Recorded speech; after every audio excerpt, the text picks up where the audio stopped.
कोल्हापूर जिल्ह्याच्या धरण क्षेत्रात सुरू असलेल्या पावसामुळे पंचगंगा नदीच्या पाणीपात्रात पुन्हा एकदा वाढ झाली आहे। यंदाच्या पावसाळ्यामध्ये पंचगंगा नदीचं पाणी दुसऱ्यांदा पात्राबाहेर पडायला सुरुवात झाली आहे। पंचगंगा नदीची पाणी पातळी सध्या 28 फूट 8 इंचांवरती आहे, तर 19 बंधारे पाण्याखाली गेलेत।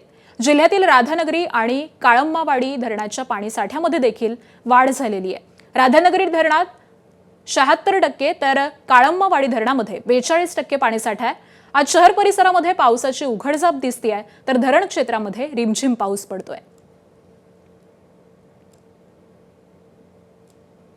कोल्हापूर शहरामध्ये पावसाने काहीशी विश्रांती घेतली असली तरी घाट माथ्यावरती पावसाची संततधार आहे ती पाहायला मिळते आणि त्यामुळेच कोल्हापूर जिल्ह्यातील पश्चिमेच्या बाजूला असणाऱ्या धरणांचा पाणीसाठा हा वाढायला सुरुवात झालेली आहे।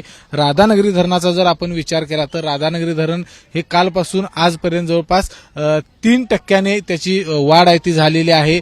त्याचबरोबर जे काळम्मावाडी धरण आहे त्यामध्ये देखील वाढ झालेली आपल्याला पाहायला मिळते। सध्या पंचगंगा हे 76% भरलेलं आहे, तर काळम्मावाडी धरण हे 42% आहे ते भरलेलं आहे। आपण बघतोय पंचगंगा नदी अशा पद्धतीने दुथडी भरून वाहत आहे आणि पावसाचा जोर घाट माथ्यावरती असाच राहिल्यास आज दुपारपर्यंत पंचगंगा पात्राबाहेर जाऊ शकते। यंदाच्या पावसाळ्यामध्ये पंचगंगा ही दुसऱ्यांदा पात्राबाहेर जाण्याची वेळ आलेली आहे।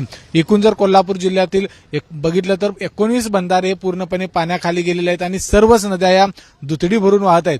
ज्यावेळी पावसाने विश्रांती घेतली होती 8 ते 10 दिवस, त्याच्यानंतर पुन्हा एकदा दमदार एंट्री आहे ती पावसाने केलेली आहे आणि अशा पद्धतीने सर्वच नद्या या दुथडी भरून वाहताना आपल्याला पाहायला मिळत आहेत। 19 बंधारे हे पूर्णपणे पाण्याखाली गेलेले आहेत आणि त्या ठिकाणाहून वाहतूक करू नये अशा पद्धतीचं आवाहन आहे ते जिल्हा प्रशासनाच्या वतीनं करण्यात आलेलं आपल्याला पाहायला मिळते।